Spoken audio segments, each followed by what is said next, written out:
오늘 우리에게 주셨던 이 말씀을 우리가 한번 잘 떠올려 보면서 16장의 말씀 살펴보도록 하겠습니다.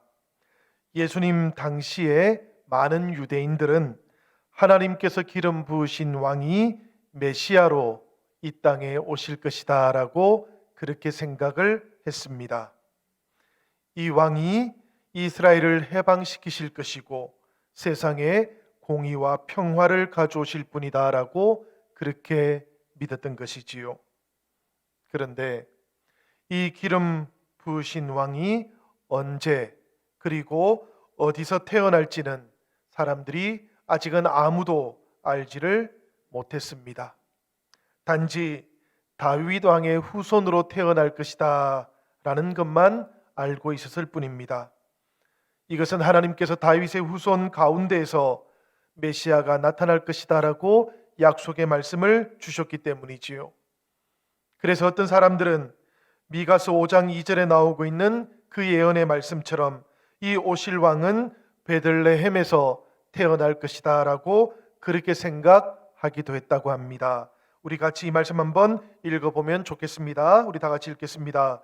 베들레헴 에브라다야, 너는 유다 족속 중에 작을지라도 이스라엘을 다스릴 자가 내게서 내게로 나올 것이라. 그의 근본은 상고의 영원에 있느니라. 아멘. 이렇게 구약 성경에 예언되어 있던 말씀을 온전히 메시아가 태어날 장소라고 생각했던 그런 사람들이 있었는가 하면, 이 기름 부음 받은 왕이 히브리어로든 혹은 예수님 당시에 사용하고 있던 그 아람어로든 유대인의 언어로는 메시아라는 그런 뜻을 가지고 있었습니다. 그러다 보니까 사람들은 점점 더 메시아에 대한 관심이 자꾸만 커져가기도 했다 그럽니다. 이 메시아는 이방인 무리를 쫓아낼 것이고 이스라엘에게는 진정한 자유를 가져오실 분이다, 이렇게 믿어졌습니다. 이스라엘 성전을 깨끗하게 하실 분이시고 진정한 예배도 회복시켜 주실 분이시다, 이렇게 믿었던 것이지요. 이스라엘 그 구약의 성경을 완성시키실 분이시고 하나님의 나라를 하늘에서처럼 땅에서도 온전하게 이루어 주실 분이다 라고 그렇게 믿었던 사람들도 많이 있었던 겁니다. 그러나 그럼에도 불구하고 그 사람들은 이 메시아가 이 땅 어디에서 어떤 모습으로 나타날 것인지에 대해서는 아직까지 잘 알지는 못했어요. 이런 까닭에 예수님 당시였던 그 주후 1세기경 유대 사회 속에는 이미 메시아로 불렸던 사람들이 여기저기에서 많이 나타나기도 했었습니다. 사람들은 그런 메시아가 나타나기만 하면 그 메시아 뒤를 따라갔고, 그러다가 다시 체포되고 나면 다시 모두가 다 자신의 삶의 자리로 돌아오기도 했던 것이지요. 사람들로부터 열광적인 환호를 받기도 했고, 그러나 또 그 당시의 정부로부터는 호의를 온전히 받지 못했던 그런 상황이었다라는 이야기입니다. 오늘 우리가 봉독했던 이 말씀은 바로 이런 시대 상황을 배경으로 하고 있다라는 이야기지요. 여러분, 오늘 이 말씀 속에서 예수님과 제자들은 어떤 지역에 지금 머물고 계시는 것입니까? 이 말씀을 한번 살펴보니까 예수님께서는 지금 평소에 활동하고 있던 장소에서는 꽤 멀리 떨어져 있다라는 것을 깨닫게 됩니다. 바로 빌립의 가이사랴 지방이라는 곳에 지금 가 계셨던 것이지요. 우리가 신약 성경을 통해서 살펴보면 빌립보의 가이사랴 지방이라고 그렇게 나오고 있기도 합니다. 이 빌립의 가이사랴 지방이라는 것은 당시에 분봉왕이었던 헤롯 빌립이 티베리우스 황제를 기념해서 다시 재건했던 도시였다고 합니다. 주로 이방인들이 많이 거주하고 있던 장소였고, 이 갈릴리 지역의 유대인들은 그곳에 가서 살지는 않았다고 합니다. 예수님께서도 지금 잠시 동안 유대인 무리들로부터 거리를 두기 위해서 이곳으로 떠나와 있을 뿐이었던 것이지요. 제자들과만 따로 시간을 조금 가져보기 위해서였던 겁니다. 우리 지도를 한 번 더 볼까요? 지도를 보시면 저곳이 지금 헤롯 빌립의 영지입니다. 그리고 다음 그림을 보시면 가이사라 빌립보가 어느 지역에 있는지를 깨닫게 되지요. 저 영지의 가장 북쪽에 위치하고 있는 겁니다. 대략 갈릴리 호수에서 북쪽으로 한 40km 정도 떨어져 있어요. 걸어서 가면 약 이틀 정도 걸리는 거리였다 그럽니다. 바로 이곳에서 예수님께서는 지금 제자들에게 여러 가지 이야기들이 있겠지만 한 가지 물음을 던져보고 싶었다고 합니다. 그 물음의 내용이 무엇인가 하면 사람들이 예수님에 대해서 무엇이라고 지금 생각하고 있는가? 사람들은 예수님을 어떻게 생각하고 있는가 하는 물음이었습니다. 성도 여러분, 이 물음이 참 중요한 물음 아닙니까? 그지요? 예수님의 정체를 사람들이 어떻게 생각하는가라는 물음이기 때문에 그렇습니다. 생각해 보면 우리들의 신앙이라는 것, 이것이 어디에서부터 나오는가 보면 결국에는 예수님을 향한 우리들의 고백에서부터 나오는 것이지요. 그러니까 이런 고백이 없으면 신앙도 없는 겁니다. 그러니까 얼마나 중요한 물음이었겠습니까? 예수님의 제자들을 향한 물음이었지만 우리들을 향하신 주님의 물음이기도 했을 겁니다. 참된 고백으로 우리도 주님 앞에 나아갈 수 있으시기를 기원드립니다. 사람들이 나를 누구라고 하느냐? 이 물음에 대해서 제자들이 무엇이라고 대답을 했겠습니까? 14절의 말씀인데요. 우리 14절의 말씀도 한번 함께 읽어보면 좋겠습니다. 우리 다 같이 읽겠습니다. 더러는 세례 요한, 더러는 엘리야, 어떤 이는 예레미야나 선지자 중에 하나라 하나이다. 제자들은 지금 사람들에게 예수님은 세례 요한처럼 보이십니다 라고 그렇게 대답을 했던 것이지요. 예를 들면 세례 요한을 죽였던 헤롯 왕과 같은 사람이 그런 사람이었습니다. 헤롯 왕은 예수님을 꽤 두려워했을 것 같아요. 왜냐하면 자신이 죽여버렸던 예언자 그 세례 요한이 다시 살아난 것처럼 그렇게 느껴졌기 때문입니다. 제자들은 또 예수님께 대답하기를 어떤 사람들에게는 엘리야가 환생한 것처럼 그렇게 보이기도 하십니다라고 대답을 했어요. 이것은 예수님의 기적을 보는 동안에 사람들은 끊임없이 갈멜산에서 기적을 베풀었던 엘리야를 떠올렸기 때문이었습니다. 또 어떤 사람들은 예레미야라든지 선지자들 중에 한 분이라고 생각하기도 했습니다라고 그렇게 대답을 했지요. 왜 그런가 하면 예수님의 모습에서 예레미야의 탄식을 보았고 예레미야의 눈물도 보았기 때문입니다. 이런 대답들을 들으셨던 예수님, 그 예수님께서는 이번에는 제자들에게 조금 더 구체적이고 조금 더 본질적인 물음을 또 던지십니다. 15절에 나오는 말씀인데요. 그렇다면 너희는 나를 누구라고 하느냐? 이렇게 물음을 던지셨던 것입니다. 여러분, 우리 예수님께서 제자들에게 이렇게 물음을 던지셨던 이유가 무엇이겠습니까? 당연히 제자들은 저 사람들보다, 저 무리들보다 더 나은 대답을 할 수 있을 것이다 라고 기대하셨기 때문이지요. 무리들과는 제자들은 조금 다른 위치에 있었기 때문입니다. 그 많은 사람들하고 제자들은 예수님과의 관계에서는 좀 다른 관계 속에 있기도 했기 때문이에요. 하나님의 나라 그 비밀에 대해서도 제자들은 좀 더 많은 비밀을 전해 들었기 때문이었습니다.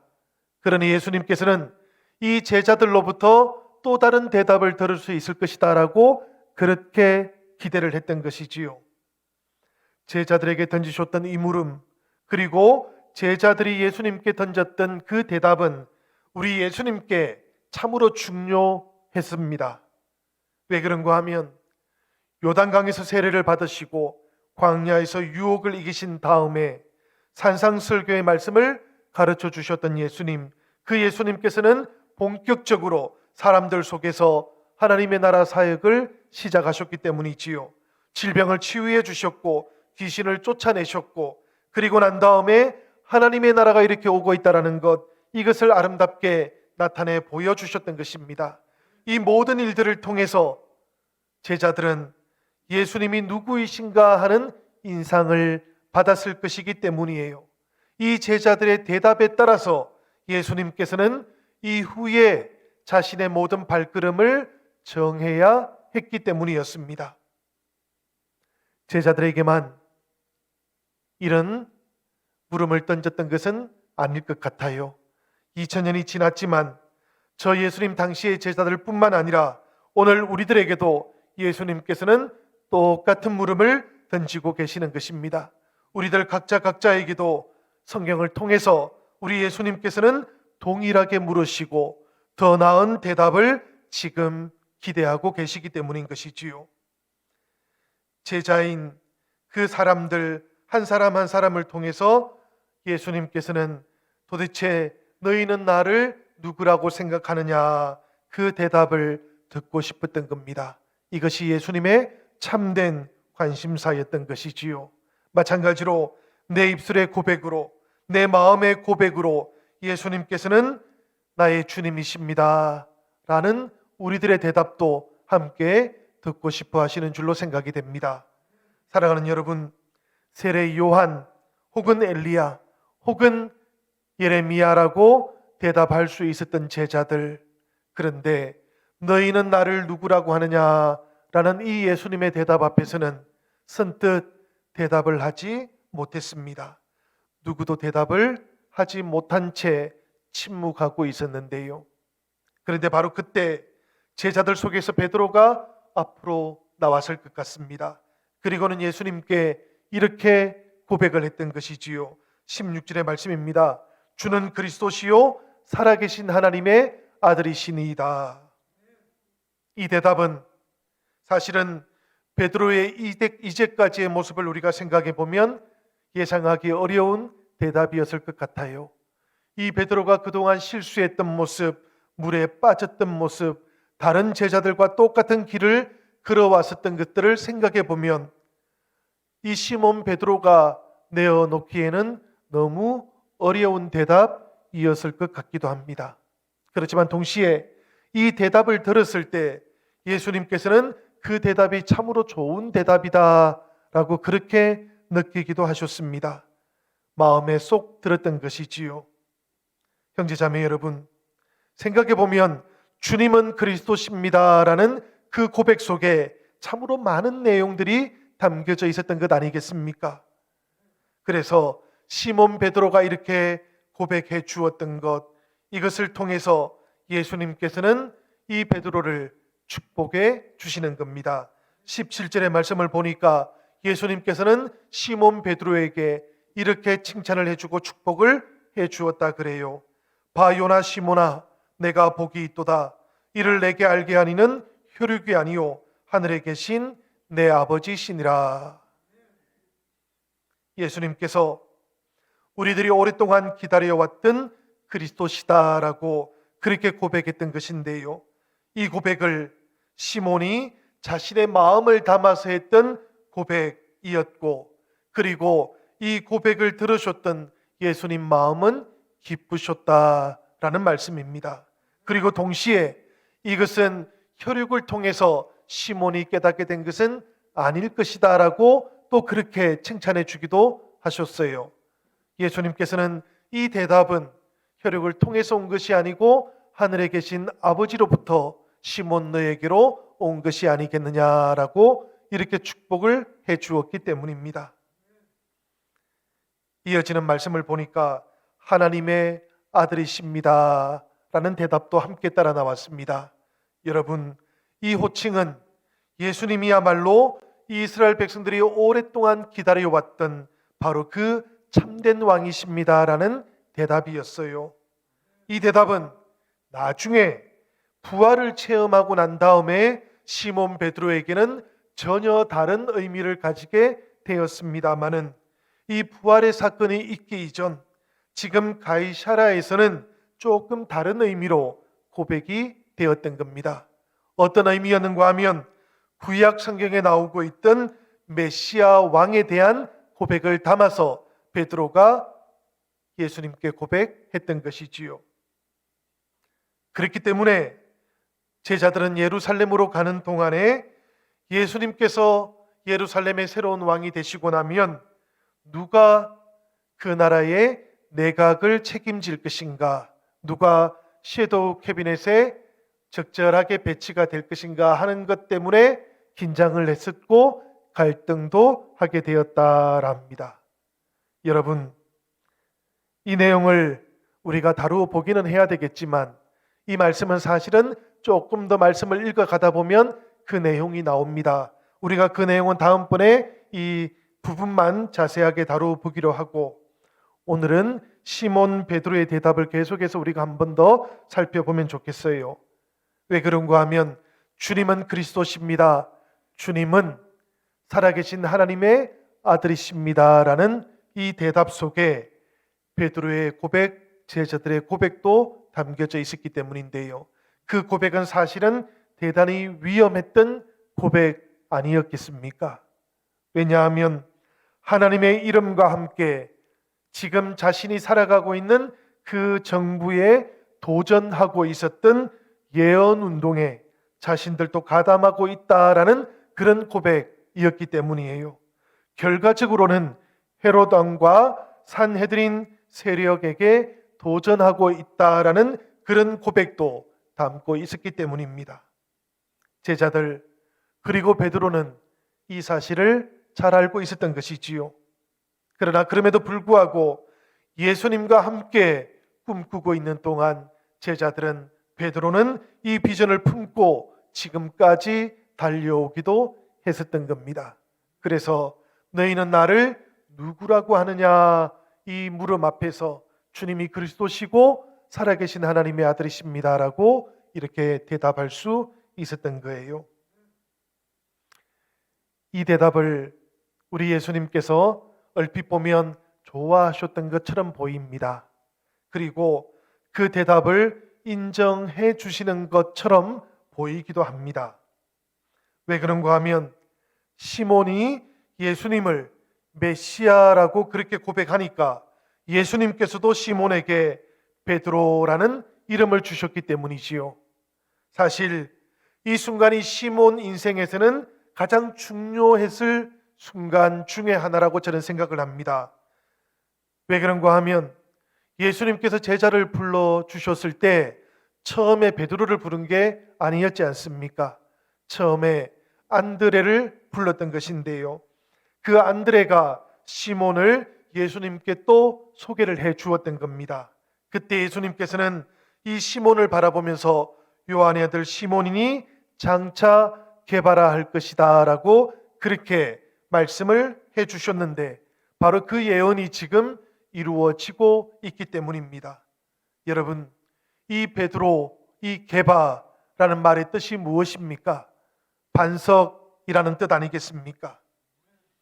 시몬이 예수님을 향해서 메시아이십니다라고 그렇게 고백을 하니까 예수님께서도 시몬을 가리켜서 지금 예수님께서 짓고 있는 새로운 건물의 반석으로 삼아 주시겠다라고 그렇게 말씀해 주셨던 것입니다.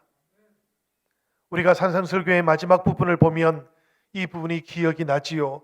7장 24절인데 예수님께서는 바위 위에다가 집을 짓는 사람을 지혜로운 사람이다라고 그렇게 말씀해 주셨지 않습니까? 바로 그 말씀처럼 지금 이 시몬 베드로의 신앙의 고백을 예수님께서 새롭게 세워가시는 그 나라의 기초석으로 삼아 주시겠다, 그렇게 말씀해 주셨던 것입니다. 여러분, 유대 전통에서는 저 예루살렘에 있던 성전이 하늘과 땅을 만나는 장소였습니다. 성전은 그만큼 중요했던 것이지요. 우리 다시 한번 우리 성전의 사진을 한번 보도록 하시겠습니다. 우리가 저 사진을 보시면 성전은 하늘과 땅이 만나는 장소였던 것뿐만 아니라 지하 세계로 가는 문이 있는 장소로도 여겨졌다고 합니다. 예수님께서는 이 하나님의 나라로 이어지고 있던 세계의 중심을 지금 다시 세우시겠다, 그렇게 선포해 주셨던 것이고, 이것을 시몬 베드로라고 하는 사람의 신앙 고백 그 위에다가 세우시겠다라고 그렇게 말씀해 주셨던 것이지요. 우리가 봉독했던 19절의 말씀, 우리 같이 한 번 더 읽어보면 좋겠습니다. 우리 화면을 보면서 함께 읽도록 하겠습니다. 내가 천국 열쇠를 내게 주리니 내가 땅에서 무엇이든지 매면 하늘에서도 매일 것이요, 내가 땅에서 무엇이든지 풀면 하늘에서도 풀리리라. 여러분, 베드로의 신앙 고백 위에다가 예수님께서는 천국의 문을 온전히 열어놓으시겠다, 그렇게 말씀해 주셨는데요. 그렇지만 동시에 이 말씀은 생각을 해보면 제자들에게는 이미 말씀을 해주신 것이었지만 세상을 향해서는 아직 이것은 비밀이다라고도 말씀을 하셨던 것입니다. 왜 그런가 하면 이 비밀이 지금 새어나가 버리면 예수님과 제자들 그 앞길에 치명적인 결과가 기다리고 있을 것이기 때문이었습니다. 예루살렘으로 가는 길, 그 길이 사전에 막혀버릴 것이었기 때문인 것이지요. 예수님께서는 자기가 그리스도인 것을 누구에게도, 아무에게도 이르지 말라고 20절에서 그래서 말씀하셨던 것입니다. 오직 나사렛 예수께서 하나님의 메시아이시다는 이 시몬 베드로의 고백에 동의했던 사람들에게만 이 사실을 알려주었을 뿐인 것이지요. 그리고 이때부터 상황이 많이 달라졌습니다. 예수님께서 십자가 순환의 길을 통해서 구원의 길, 그리고 회복의 길을 준비하러 오셨다라는 그 사실을 제자들에게 이제부터 알려주기 시작했기 때문이에요. 그야말로 시간이 다가왔다고, 때가 무르익었다라고 그렇게 말씀해 주셨던 것이지요. 21절에 보면 이 때로부터 라는 말씀이 나오는데, 바로 이 때로부터라는 말씀의 의미가 이런 뜻인 겁니다. 이제는 시간이 되었다고, 이제는 때가 무르익었다고, 이제는 메시아가 예루살렘으로 올라갈 준비가 되었다라고 그렇게 알려주었던 것입니다. 갈릴리에서 이제까지 사역하시는 동안 예수님께서는 자신의 메시아라는 정체를 철저하게 감추셨습니다. 그리고 침묵시키기도 하셨습니다. 그렇지만 이제부터는 하나님의 뜻 안에서 세상을 향해 주셨던 이 메시아의 뜻, 메시아를 통해서 마침내 성취하셔야만 할 하나님의 구원을 가르쳐 주시기 시작했던 것이지요. 그리고 이 구원을 위해서 예수님께서 예루살렘으로 올라가셔야 하고 장로들과 대제사장들 그리고 서기관들에게 많은 고난을 받고 죽임을 당하고 그리고 제3일 만에 다시 살아나게 될 것이다 라는 그 사실도 제자들에게 알려주었습니다. 여러분, 우리가 생각해 보면 예수님의 이 말씀을 우리는 잘 헤아려 깨닫고 있는 것 같습니다. 예수님의 뜻도 대단히 명확했습니다. 그런데 제자들은 그렇지를 못했던 것 같아요. 베드로를 포함해서 모든 제자들은 예수님께서 가르쳐 주셨던 이 일을 제대로 알아듣지를 못하고 말았습니다. 새로운 왕국에 대한 기대가 너무나 컸기 때문이에요. 이제 예루살렘으로 올라가면 예수님께서 새로운 왕이 되실 것이다 라는 생각이 제자들을 사로잡고 있었기 때문이었습니다. 그러다 보니까 십자가 고난과 죽음, 이것은 제자들의 귀에 들려오지도 않았던 것이지요. 그야말로 그 어떤 소식도 왕권을 잡게 될 것이다 라는 그 사실 앞에서는 모두 다 사라져버리고 말았던 겁니다. 제자들을 대표해서 베드로가 다시 주님께 나왔습니다. 그리고는 예수님의 말씀 받아들일 수 없습니다 라고 이렇게 선포하기 시작했던 것이지요. 22절의 말씀을 보니까 이렇게 되어 있습니다. 베드로가 예수를 붙들고 항변하여 이르되 주여 그리 마옵소서. 이 일이 결코 주께 미치지 아니하리이다. 우리말 성경 이 번역에서는 이 말씀이 조금 평범하게 그렇게 번역이 되어 있지만 사실 이 말씀 본문을 보면 이 표현은 대단히 강력한 표현이었습니다. 항변하여 이르되 라는 말씀이 영어 성경만 봐도 리부크라는 말로 되어 있어요. 시몬 베드로가 예수님을 책망하여 가르쳐 주었다라는 이런 의미를 가지고 있는 것이지요. 베드로의 이야기를 이렇게 우리가 알아들어야만 그 다음에 시몬 베드로에게 하셨던 예수님의 말씀도 우리가 이해할 수 있게 되는 겁니다. 왜 그런가 하면 예수님께서도 이 시몬 베드로에게 지금 대단히 충격적인 이야기를 하기 시작하시거든요. 시몬의 책망을 들으셨던 예수님께서 시몬 베드로에게 사탄아 물러가라고 그렇게 말씀하셨기 때문입니다. 23절에 보면 사탄아 내 뒤로 물러가라. 너는 나를 넘어지게 하는 자로다. 내가 하나님의 일을 생각하지 아니하고 도리어 사람의 일을 생각하는도다 라고 그렇게 말씀하셨기 때문입니다. 여러분, 이 말씀을 우리가 깊이 있게 묵상을 하셔야 합니다. 예수님께서는 시몬 베드로에게 내 뒤로 물러가라 그렇게 말씀하셨어요. 순환과 죽음의 십자가, 그 길이 부활의 길이고 구원을 위한 하나님의 길이니 이 길 뒤로 물러나라 라는 그런 뜻입니다. 이 길을 막아버리면 그것은 사탄의 역할을 하는 것이니 이 길을 막아서지 말라라는 그런 뜻이기도 합니다. 예수의 길, 그 제자의 길을 충실히 따라가자라는 그런 말씀도 담겨져 있었던 것이지요.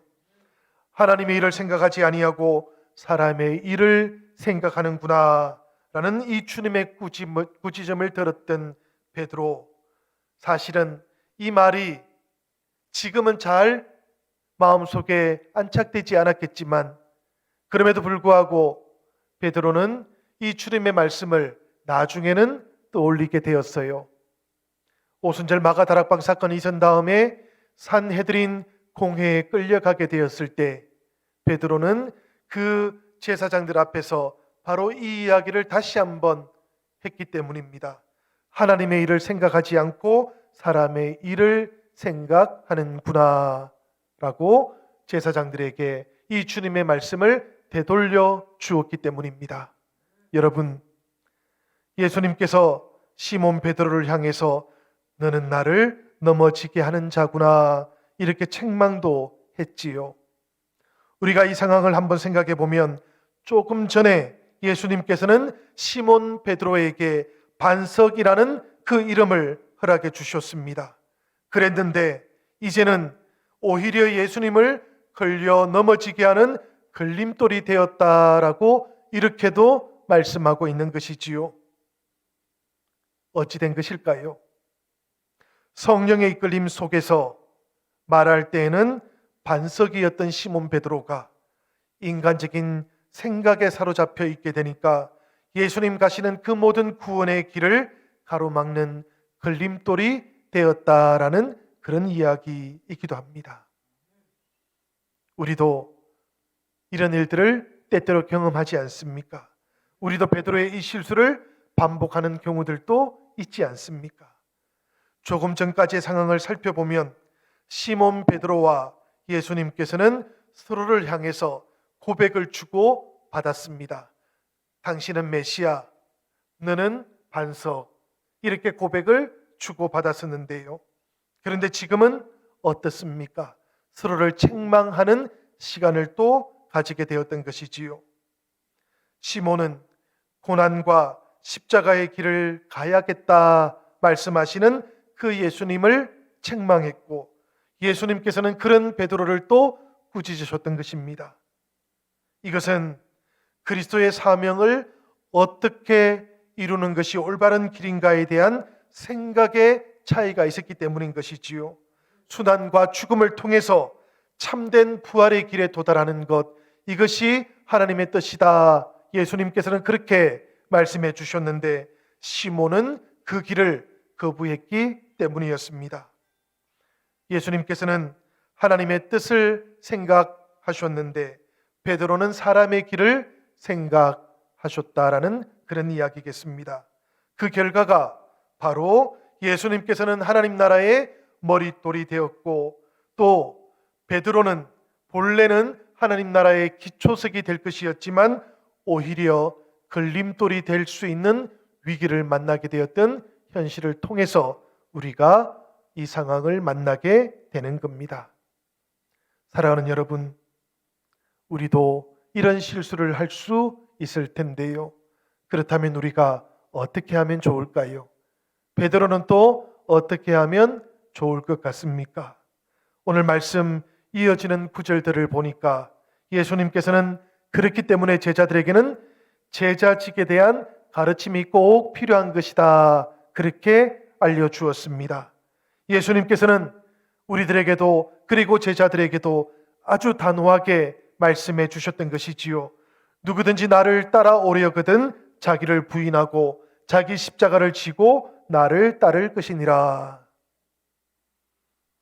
누구든지 예수님의 뒤를 따라가려거든 어떻게 하라는 것입니까, 여러분?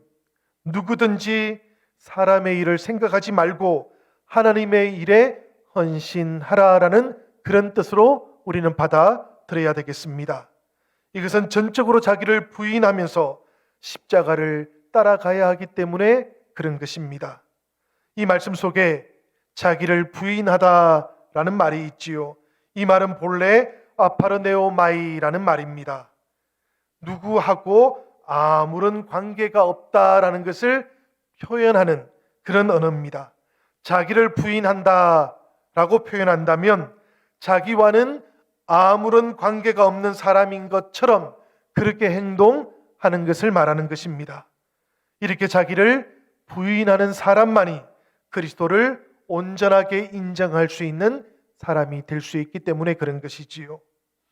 사랑하는 형제자매 여러분, 우리 주님께서는 오늘 우리들에게 이 제자직을 통해서 주님과 함께 예루살렘으로 올라가자, 그렇게 말씀하십니다. 오늘 우리들에게 주셨던 이 주님의 말씀 우리들 마음속에 깊이 새겨보시기를 바랍니다. 그리고 우리들도 입술로 주님을 고백하시고 그리고 마음으로 주님을 그리스도라고 온전히 시인하는 그런 은혜를 누릴 수 있으시기를 바랍니다. 그런 사람들마다 누구든지 주님의 나라가 우리들의 마음 가운데 그리고 이 땅에 임하는 것을 죽기 전에 볼 자도 있을 것이다 라고 주님께서는 그렇게 말씀하십니다. 2000년 전 제자들에 대한 이야기만이 아닙니다. 여러분, 이 땅을 살아가는 우리들도 우리가 온전히 주님이 그리스도시고 주님께서 우리를 위하여 고난의 길을 통해서 마침내 부활의 길을 열어주셨다라는 것을 온전하게 고백할 수만 있다면 이 땅을 살아가는 동안에도 주님께서 열어주시는 그 하나님의 나라를 우리가 온전히 느끼면서 살아갈 수 있게 된다라는 그런 말씀인 것이지요. 그러니 이 말씀을 꼭 붙잡고 우리가 함께 이 십자가의 길, 고난의 길, 섬김의 길을 통해서 마침내 그 부활의 새벽까지 아름답게 도달하는 그런 은혜가 우리 영신교회 모든 지체들 가운데 풍성하게 임하기를 우리 주님의 이름으로 간절히 축원드립니다.